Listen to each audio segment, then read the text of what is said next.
is everyone? Is it bad traffic or something?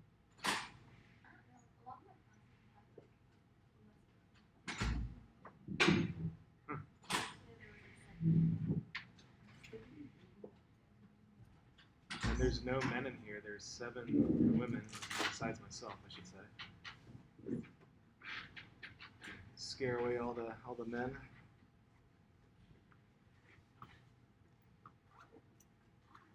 It's all right. It's actually a problem in some. Here we go. It's a problem in some undeveloped countries that there's much more women that are going to college than men. So I think it's slightly higher percentage in the United States too. It's like 55 versus 45%. But oh well. Well, we're still in thermo. Does anybody have any questions about anything before we start? I'm going to hold a problem session today and every Wednesday as well at starting at, well, my class is over at 4:15. It'll take me about 5 minutes to go over before 4:20 in the Astro Lab right across the way here. So, all right, if no one has any questions, I will just start then.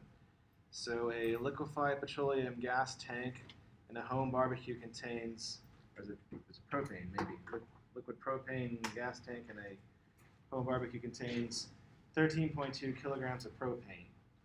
Calculate the heat in kilojoules associated with the complete combustion of all the propane in the tank. So, okay, you know what I'm talking about, right? The little white containers containing propane. So now what we're going to do is combine the ideas of thermodynamics with stoichiometry. So the way you're going to look at this problem, and you're going to have to use the chemical reaction and then stoichiometry associated with it. So propane, so C3H8 propane plus 5 oxygens make 3 carbon dioxide and 4 waters. And notice this whole reaction going forward is negative 2044 kilojoules. So negative means exothermic. So it means heat is going out of the system. And this is not surprising. When you turn on your grill, it gets hot, right? So exothermic, it's hot. And which means for every mole of reaction, it's minus 2044. For every 1 mole of propane, it's that. For 5 moles of oxygen, it's that. So if you wanted to look at oxygen, you would have to take that number, 2044, divided by 5. So, but let's do it for this specific example. So this is just plain old dimensional analysis. So 13.2 kilograms of propane times 1,000 grams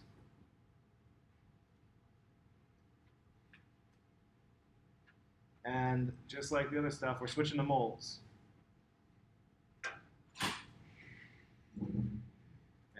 And so C is 12 times 3. That is 36 plus 8 is 44 grams C3H8. And then now minus 2044 kilojoules per mole C3H8. And we're getting, this is a new step here. And we're getting that from the balanced chemical equation. And then you just put that into your calculator. You get minus 6.12 times 10 to the 5th kilojoules. So that's a lot of heat, not surprisingly. That is a large amount of heat. And the minus sign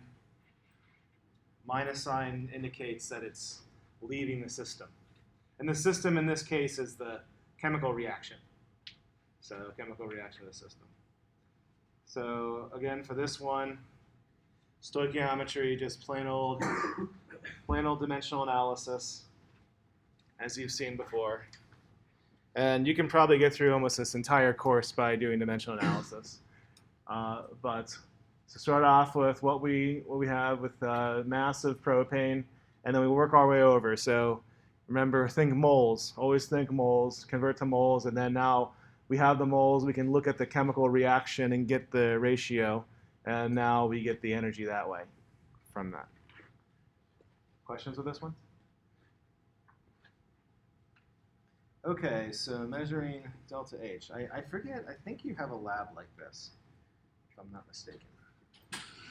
So we have this reaction here. Magnesium plus 2 hydrochloric acids makes magnesium chloride and hydrogen gas. And we're going to figure out the enthalpy for this reaction. Enthalpy is H. So we have 0.158 grams of magnesium combined with enough HCl to make 100 milliliters of solution. The HCl is sufficiently concentrated so the magnesium completely reacts. The temperature of the solution rises from 25.6 to 32.8 degrees Celsius. Find the delta H of the reaction. So this is a limiting reagent problem. But the hydrochloric acid is sufficiently concentrated. That tells us that the magnesium is a limiting reagent. So we don't have to do the calculations and figure out magnesium. It tells us that magnesium is a limiting reagent. And now we have to go through and figure out the energetics of this. And this is just like last classes when we were doing the bomb calorimeter. So the idea is we're going to figure out the heat evolved from 0.158 grams of magnesium and then convert that for the total reaction. And for me, I always look at the problem and I take the intuitive approach. The temperature is going up. You're going from 25 to 32. And that increase in temperature, this means that the delta H reaction is going to be negative because it's exothermic. So heat flow, if you follow heat flow, the Q reaction, if you want to do this, equals the Q of the solution, if you want to do the left brain approach. So heat flow, one direction is the opposite of the other. And then we can do the heat flow of the solution. This is going to be mass, specific capacity, change in temperature.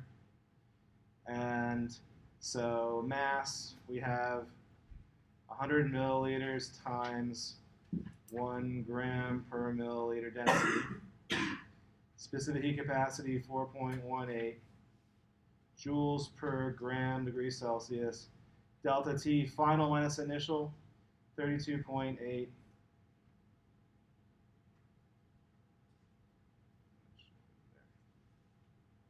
32.8 minus 25.6 degrees Celsius. So unit-wise, so Celsius cancel, milliliters cancel, grams cancel, and we're left with joules. So we put that in the calculator, and we get solution is going to be 3,000 joules.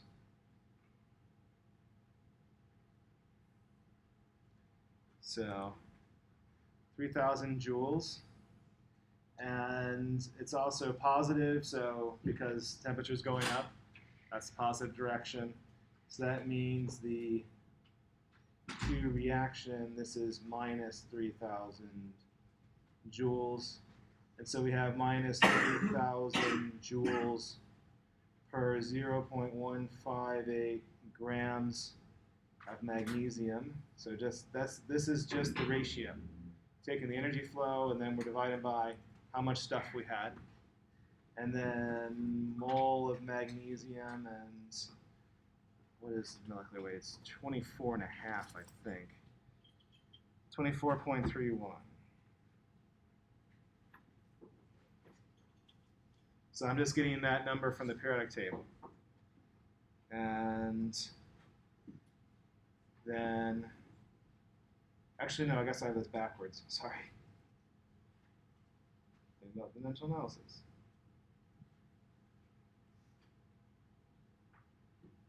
Should divide, or should make sure the units are proper. Right, so then grams of magnesium cancel. And then we are left with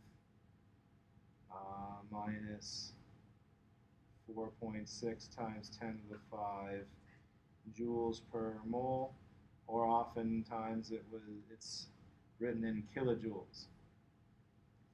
So that would be minus 460 kilojoules per mole is the heat of reaction.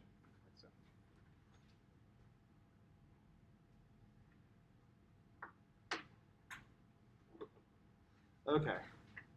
So recap for this one, and some of this, much of this you've seen before. Actually, it's exactly like the one we did last class. So instead of using a bomb calorimeter, this is just done with a coffee cup calorimeter. And like I said, I think you're going to have a lab like this, where you measure heat going on in a solution. And there's a couple assumptions here. You're assuming that the solution's heat capacity of that is that of water, and that the density is that of water as well. So, and the overall big picture, though, is that the heat flow of the solution is going to be opposite the heat flow of the chemical reaction. And putting in the proper numbers, especially here, the change in temperature is final minus initial, that'll tell you the direction of the heat flow. Not surprisingly, it's positive. And then, so you put in the values, mass, specific heat capacity, change in temperature. So 100 milliliters, 1 gram per milliliter, 100 grams times heat capacity, 4.18 joules per gram degree Celsius, delta T, we get 3,000 joules. That means the temperature of the solution, the solution is absorbing 3,000 joules. And that means the reaction, if this is absorbing 3,000 joules, the reaction gives off 3,000 joules. And by ratio, 3,000 joules to 0.158 grams of magnesium, and then multiply by the atomic mass to get the answer in energy per mole. So joules per mole, kilojoules per mole, whichever one you prefer. And the minus sign indicates it's exothermic. And the intuitive approach to this, the one that I usually follow, is that since the temperature of the solution is going up, the delta H of the reaction has to be negative. So I always make sure that I go through my calculations and make sure that that's proper at the end, that there is that minus sign. That's my own check. Like I said, once you do a grueling calculation, you forget a negative sign, then you learn your lesson, and you keep on making sure you don't make that same mistake twice, like I did many, many years ago as an undergrad. I'm starting to feel old. Jeez, I'm already 40 right now. Long time ago, long time ago. All right, any questions with this?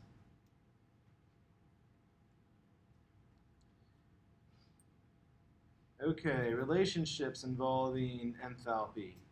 If a chemical, it's kind of fuzzy here. Maybe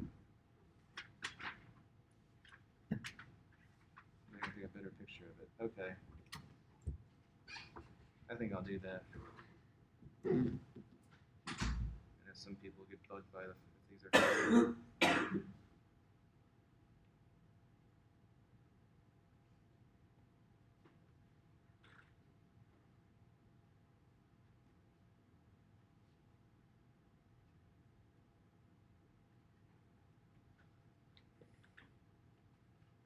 So if you're wondering how I prepare for class, this is how I do it. So hopefully it'll be less fuzzy for you. Yeah, it looks better. Okay. If a chemical reaction is multiplied by some factor, then delta H reaction is multiplied by the same factor, which makes sense. If I can go 30 miles on 1 gallon of gasoline, I can go 60 miles on 2 gallons of gasoline. And if I can go 30 miles on 1 gallon of gasoline, I can go 15 miles on a half a gallon of gasoline, right? So whenever you multiply an equation by some factor, you multiply the energy by the same factor.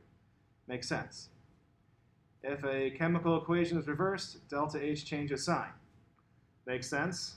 The amount of energy that it takes plants to photosynthesize glucose using the sun as the driving force for it, I get that same energy out when I eat glucose, right? So you go and you eat the glucose, you get energy from it, and you're just taking energy from the sun and applying it to your actions, right? So the energy absorbed in the endothermic process of forming glucose is the same that you get when you burn glucose.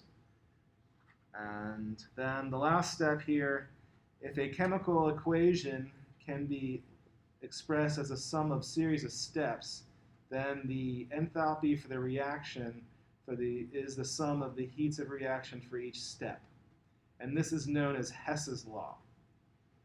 And here is a picture of Hess's law. If you want to go from here down to here, you can go stepwise. Oh, I'm sorry, this is wrong. If you want to go from here to here, the y-axis is enthalpy energy. If you want, you can go this way and then go that way, and the overall sum of that is equal to this. So this is if you want to, if you have a chemical reaction that you don't want to measure directly, but you have the energies of the other reactions. And this works because enthalpy is a state function. It's path independent. It doesn't matter what path you take, as long as you get there. So think of it like altitude, kind of something like that, although altitude can change.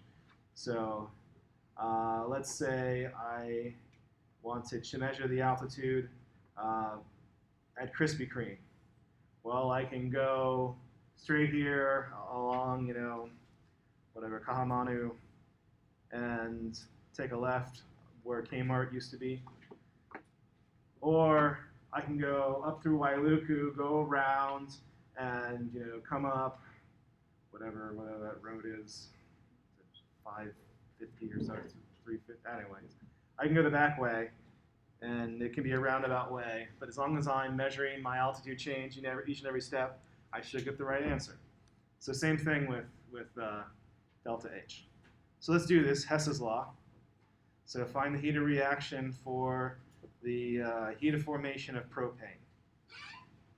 So we have 3 carbons plus 4 hydrogens makes propane. And I don't know what that is. So this one's going to be a pretty hard thing to measure. So, but if I want to figure out what it is, but one thing that is easy to measure and is easy and fun to do is to burn stuff, right? So instead of trying to do this experiment, I can burn propane, I can burn carbon, I can burn hydrogen. So, and then from this, the idea is I can use these data to figure out what the heat of formation of propane is. And this is called the heat of formation because you're forming this from elements. Okay, so when I do these problems, one of the first things I do is I write the energies and just give them values. This is the Ferguson method. So actually, I think these are kind of fun because these are like puzzles. So if you think of it like math, and you think of it's like chemistry and math that I cannot understand, but if you think of it like a puzzle, then I think it becomes more fun. So this is a puzzle, and and how I solve the puzzle. First of all, I assign values things because I like symbols better than numbers, to be honest with you. Next thing I do is I write the equations such that the reactants are on the left and the products are on the right. So this first reaction here, I have C3H8. C3H8, propane, is a product. So I need to write this equation so that C3H8 is on the right. So I'm going to go ahead and do this. 3CO2 plus 4H2O yields 5O2 plus C3H8. So I'm writing that. And now this is minus H1 because I flipped it. Okay, so next one. Carbon is on the left, carbon's on the left. This one's fine. I'm just gonna write this one down. Carbon plus oxygen makes CO2. And this is H2. And the last one, hydrogen is on the left. Hydrogen is on the left. I'm just gonna write this one out. 2H2 plus O2 makes 2 waters. And this is H3. So, quick check. Everyone's okay so far, right? You just notice that I'm putting the reactants on the left and the products on the right. We're all good with that, right? And since I had to flip the first one, I get a negative sign there. Now there's 2 ways to solve the problem from here on out. The first way is there's 3 carbons here, so I need to figure out what to multiply each equation by. So let me use colors. If you're colorblind, I apologize. I will explain with my speech.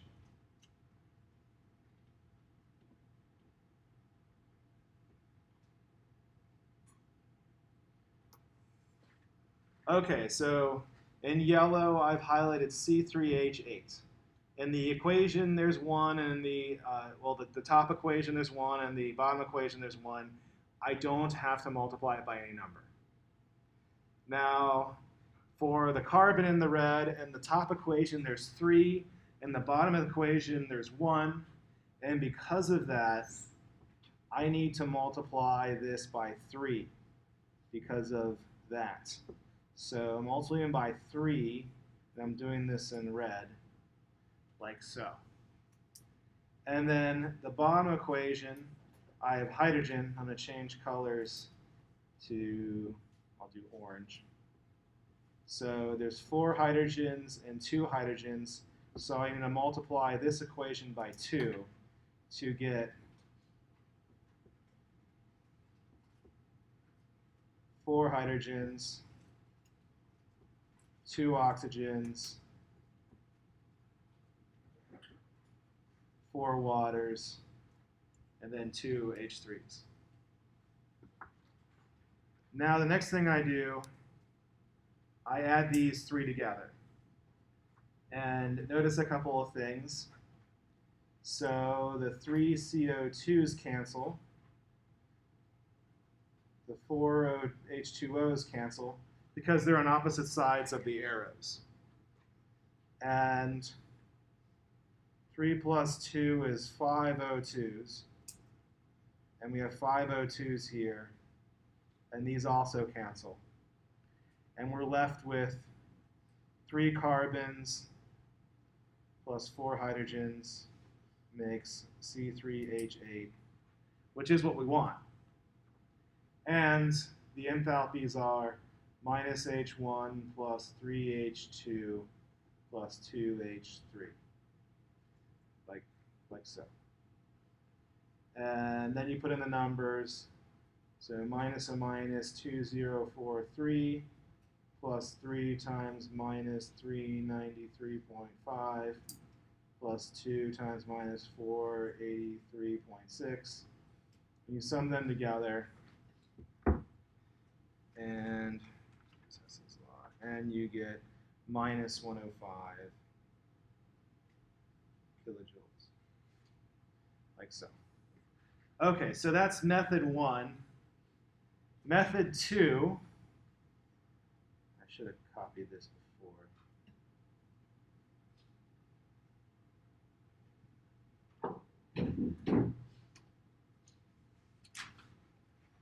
So that's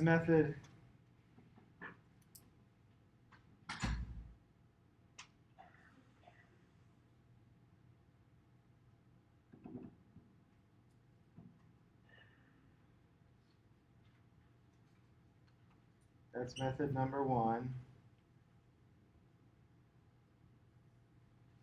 Method number 2 is we need to get rid of the intermediates. So the intermediates are, I'll use different colors, so I'll do this one in green. So carbon dioxide, I'll do purple for water. And what color should I do? I'll do pink. Pink for oxygen. So another way to solve this problem is you can look at the intermediates. And so let's look at the easy ones first. I want to get rid of carbon dioxide. So because of that, actually I'll use I'm going to multiply this equation by 3 because that way I get 3 CO2s on the right when I sum them together and 3 CO2s on the left. And then looking at water, I'm going to multiply this equation by 2 because There's 4 waters here and 2 waters here, so I need to multiply the bottom one by 2.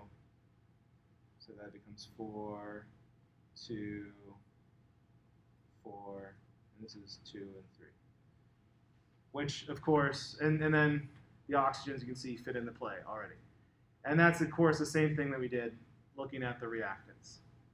So 2 ways to do it, you get the same result. Okay, so recap with this one. This is Hess's law. And if you're wondering, students hate this. So they like the energy stuff, they like the heat transfer, you get to Hess's law, and suddenly students don't like it. And I think part of it is framing. It's a puzzle, come on. You guys like puzzles, or do you guys just not like solving puzzles at all? So this is a puzzle. This is a puzzle to be solved. And the puzzle is, we want to make propane from carbon and hydrogen. So to do this experiment would be very difficult. But it's real easy to burn stuff. And it's more fun to burn stuff anyways. Also, the other thing with burning things, someone's already done it, probably. And also with this, there's a saying that says, a day in the library can save you a month in the laboratory. So rather than trying to do this over and over again to get a repeatable result, or you can just go in the library, look in some books. Of course, nowadays it's like, hey, check the internet. That's even faster. So, but you have to know what you're looking for. And if it's any problem that's worth doing, so if you're working in academia or industry, academia, you're going to be doing research. In industry, you're going to be solving problems. So your boss is not going to assign you a problem that he or she can just Google, right? So they're not going to hire you based on your Googling skills. They're hiring you based off of your analytical skills. And that's number one, by the way. The number one thing that people want when they hire people is problem-solving ability.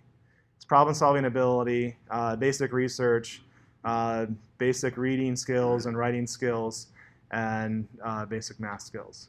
And also, even we don't really value this in academia as much, but much higher in industry, interpersonal skills, soft skills, things like approachability, attitude, and can you get along. So, of course, we don't really look at that very much in academia, right? Doesn't matter what you wear to class as long as you do well. You don't have to show up sometimes. Anyways, back to this. So you're solving this problem, and you don't know what the top equation is, but you know that if you burn propane, you get that much heat. You burn carbon, you get that much heat. You burn hydrogen, you get this much heat. So you start this equation, you put the propane on the right, and in doing so, you have to flip the heat. The bottom one you write as is, the carbon you write as is, hydrogen you write as is, and then you look to see what values to multiply. So I prefer the reaction method for this one. So, because there's 3 carbons here, you multiply this one by 3. There's 4 hydrogens here, and there's 2 here, so you got to multiply this one by 2. And then when you add up the equation, you get rid of all your intermediates, and then you just sum up the energies to get the proper answer. Likewise, you can also look at getting rid of the intermediates, and that method works just as well. So, whichever way you want to do it, that will work. They are equivalent methods. Questions with this one? All right, your turn. What is the heat of reaction for this?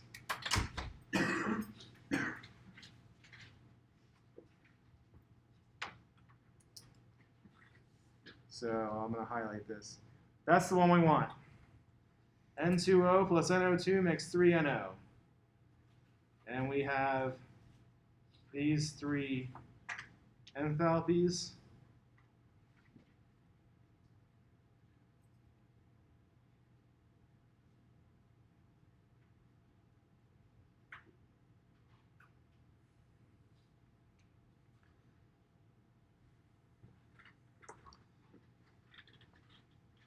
So where do you start?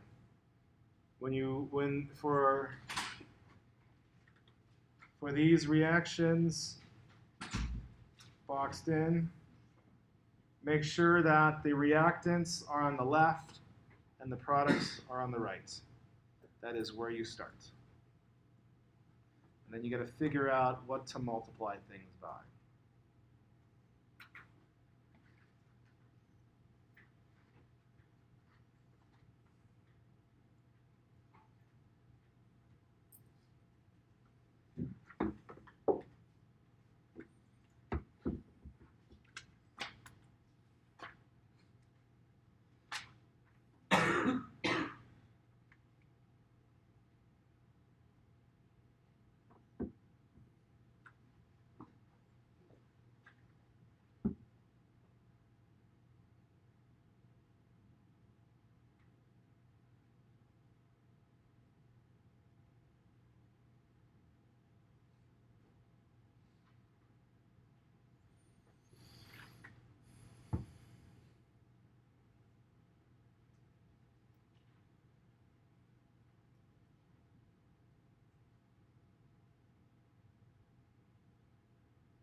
Anyone getting stuck?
Okay, so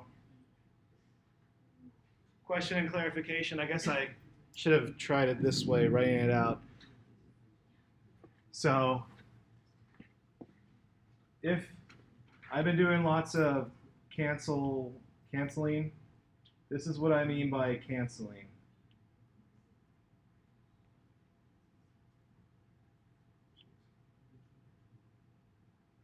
Can't get that. Oh well. That N2 is just going to have a line through it.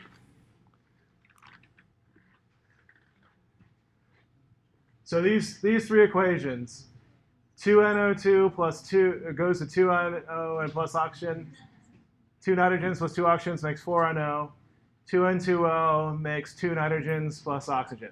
So if you sum them together, so the top ones, all these ones on the left, 2NO2. So I don't have a laser pointer. 2NO2.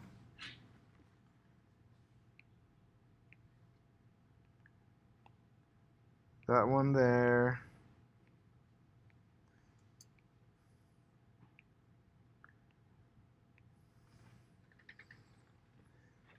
You see, you just add them together. I like to just cancel them, but if it's easier to see by adding them together, this makes more sense. And then on the right side of the equation, I've already done orange, I've already done pink.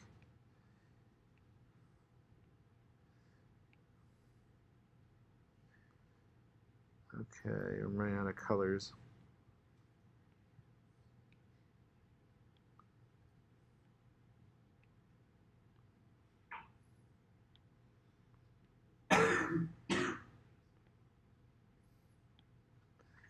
What color have I not used? I'll use the other green. I don't know.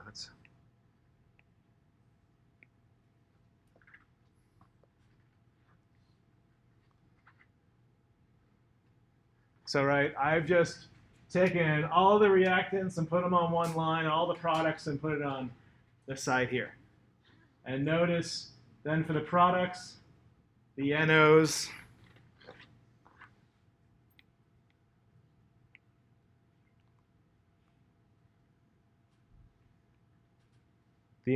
add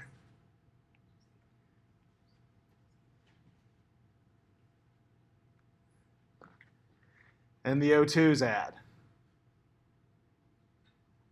Okay? And now when you've written those, you can cancel them. So the N2's there, the O2's here, like so. So you can cancel them that way, and then you're left with 2N2O plus 2NO2 makes 6NO.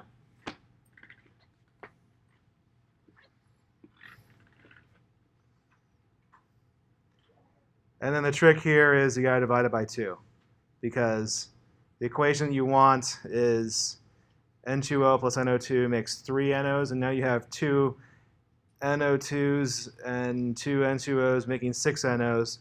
So you got to divide the whole thing by 2. Is that making sense? Questions? I think I'm going to do another one. That, and I have a half an hour class. No one's asking any questions. You just flew right through this. All right, so let's do another problem.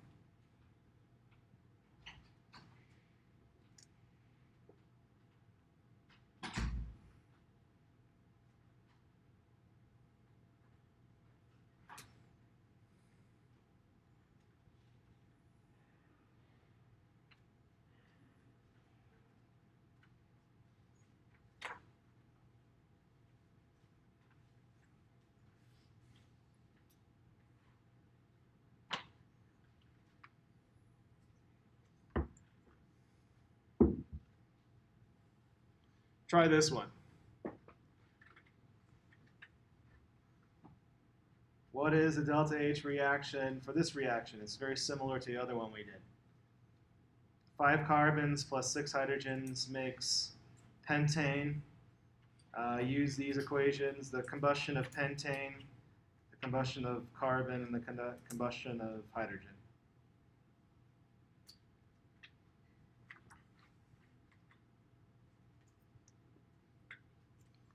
So is anyone stuck still? No idea what the heck to do.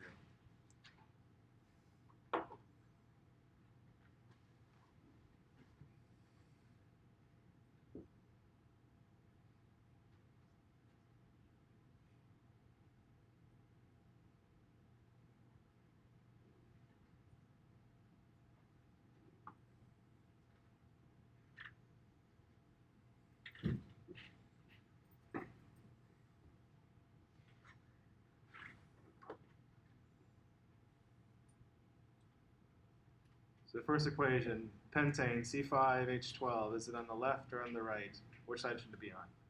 It's a reactant in this one, it's a product in the top one, so that means you have to flip it. You have to write it the other way.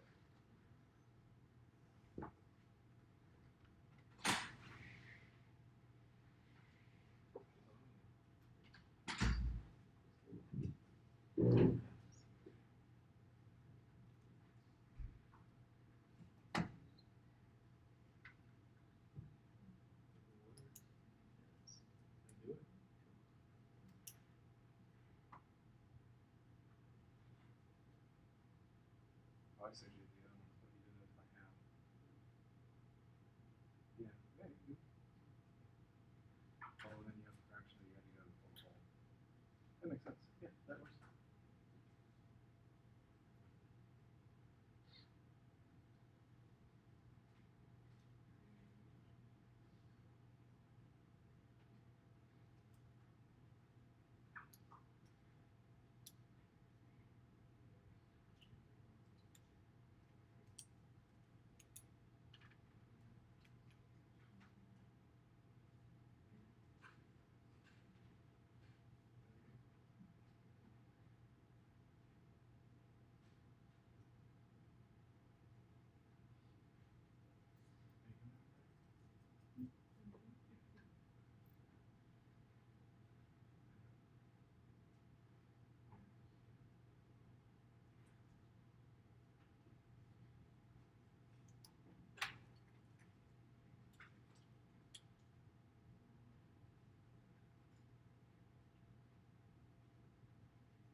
Okay, so if you, this is where you should kind of be. One of the things that I do, what I was trying to say is that there's 5 CO2s and 5 CO2s here, so they can cancel. And you have 6 waters here and 6 waters there, and they're on opposite sides of the equation, and they can cancel. And this is 8 oxygens, so that can cancel. So, but if that doesn't make sense, you can just write out the whole thing. You put everything that's on the left together. So when you add these together, it's going to be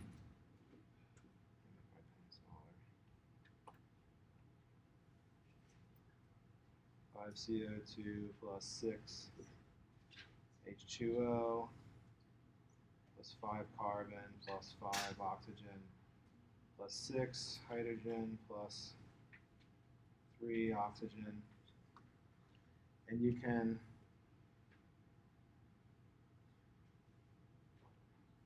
look at these.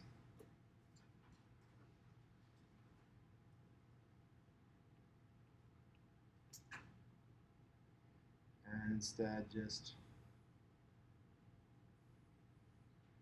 write it as 8 oxygen. And then this yields C5H12 plus 8 oxygen plus 5 CO2 plus 6 water. And then you can cancel.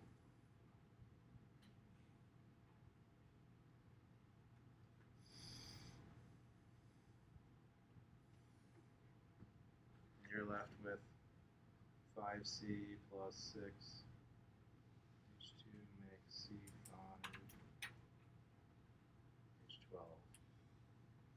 C5H12. Energy is minus H1 plus 5H2 plus 3H3. Do you want to do another one of these problems, or are you saturated with, okay, so people do want another. You want more problems, I'll give you more problems.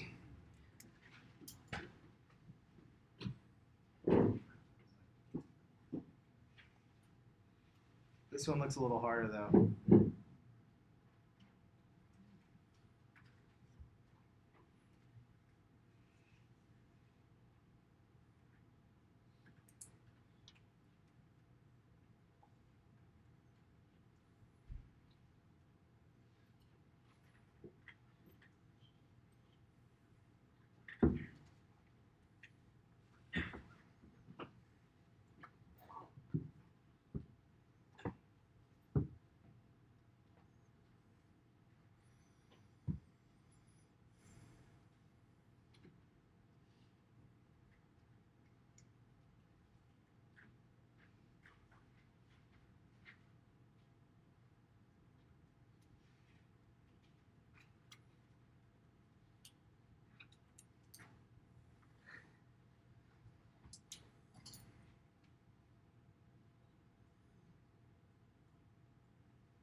I guess not.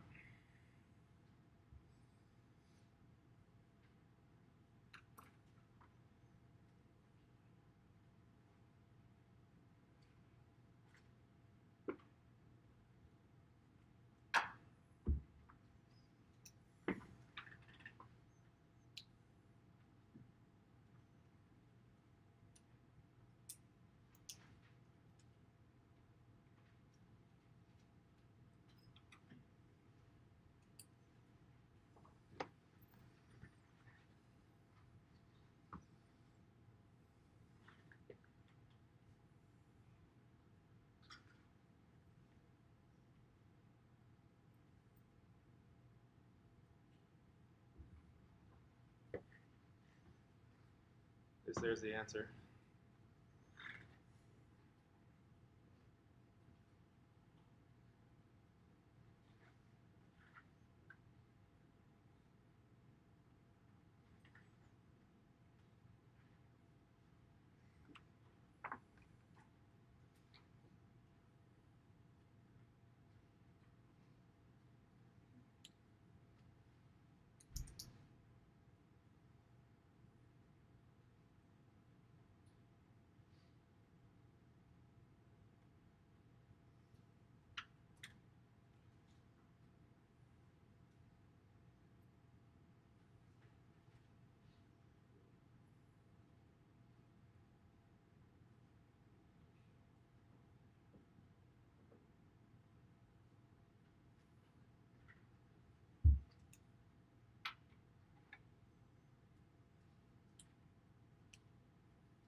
If you want to peek ahead, the answer's in red, but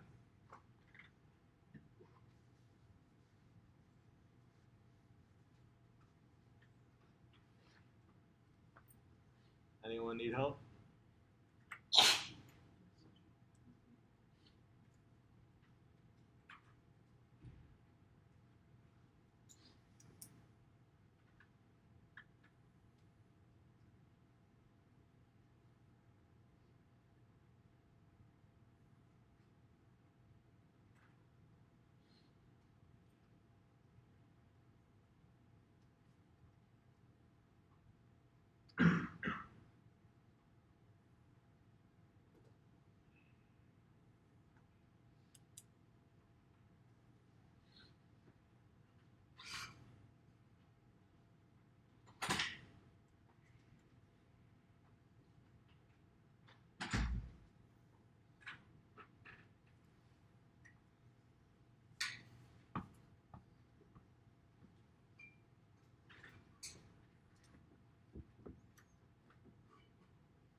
So I got the answer there on the board, on the overhead. Anybody have any questions with this one? Yeah, question, Jessica. Is H1 negative because you have to flip it? Yes. Okay. Do you have to flip the top one every time? You have to generate the top equation. You talking about the top? No, like out of the three that you have to get. Do I have Make to? it negative. Do you always have to make it negative? Yeah. No. So the thing is, like, these give you the equations. If you're doing this on your own, you'd have to look them up. I mean, and it would be sneaky also. You can give it an equation that you don't need. But I'm not going to do that to you. Question.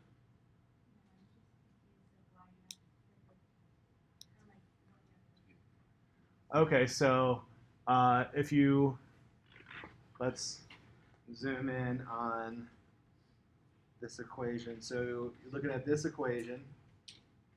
And in this equation, CH4 methane is a product that's on the right. In this equation, CH4 methane is on the left. So when you sum them together, the reactants need to be on the left and the products need to be on the right. So you flip this one to make sure that the CH4 is on the reactant side of the equation. Other questions? So the first thing I do when I have these, I set everything on the side. And if you're doing this without the textbook, without it being a problem, what you do when you pick your equations, pick the ones that you be consistent with what they're doing. For this one here, it's reacting with carbon, right? So, and the other ones we have are oxidation. So pick your equations such that you know that you can cancel out the intermediates. So you'd be consistent with it, like if it's a burning in oxygen, or this case reduction with carbon.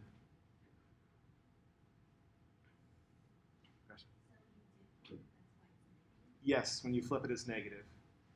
So the amount of energy that it took to, the amount of energy that I get from burning gasoline is the amount of energy that it takes to form gasoline, right?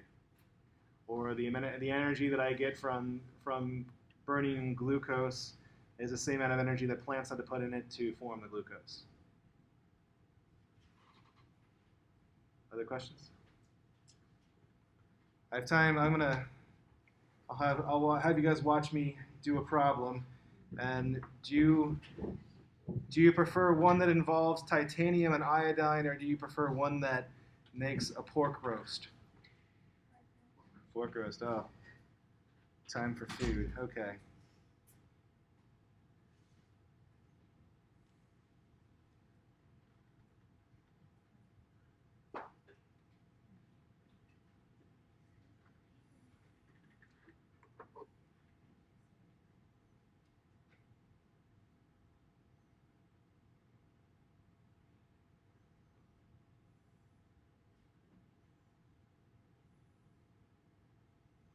Okay, propane used to barbecue by this equation. We already covered this. Propane plus 5 oxygens makes 3 CO2s plus 4 waters. Heat of reaction is minus 2044 kilojoules per mole reaction. If a pork roast must absorb 1.6 times 10 to the third kilojoules to fully cook, and if only 10% of the heat produced by the barbecue is actually absorbed by the roast, what mass of carbon dioxide is emitted into the atmosphere during the grilling of the pork roast? So, in solving this problem, the energy needed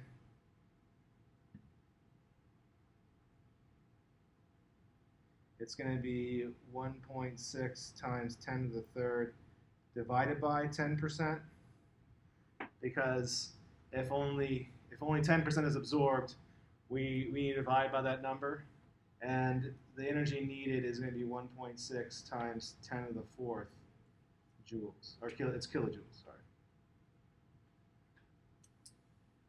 So do you understand the first step that we need to have, that we actually divide by the 10%, which is 0.1, and that's easy math, it's multiplied by 10. So we actually need the 1.6, we need 10 times as much heat than actually is required to cook it because of the efficiency. Is everyone cool with that? And you figure that out by dividing by 10%. Then you do dimensional analysis. So 1.6 times 10 to the fourth kilojoules times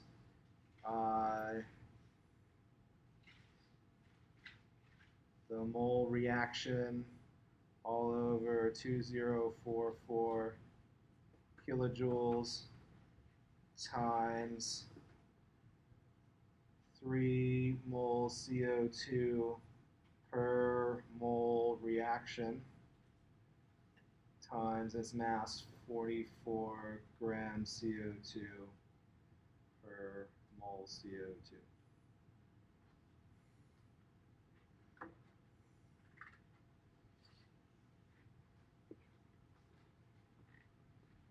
So that's how much heat you need. So you need 1.6 times 10 to the 4 kilojoules. And for every mole of this reaction, we get 2044 kilojoules. And for every mole of reaction, we generate 3 moles of carbon dioxide, and then there's 44 grams carbon dioxide per mole carbon dioxide. And so from this will give us the mass of CO2 from that. So if you want to do it, I guess I can put this all in one step. I just didn't calculate this first. This is probably the most confusing part, this part right here anyways. Questions with how to do that? Okay. I guess you guys are unlucky. I've been doing problems in the afternoon session, partially because there's fewer students in it, so I don't need to spend as much time during the chem quiz, the formative multiple choice thing. So I'll try and make sure to do more, because it seems like you guys like this. So I'll try and get more time. So I'll speed up my talk, I guess. Questions though at all? All right, then we got 2 minutes left in class. I don't think I can solve a problem in 2 minutes. At least not solve it and then explain it. I could probably solve it in 2 minutes, but I wouldn't have time to explain it. So, all right.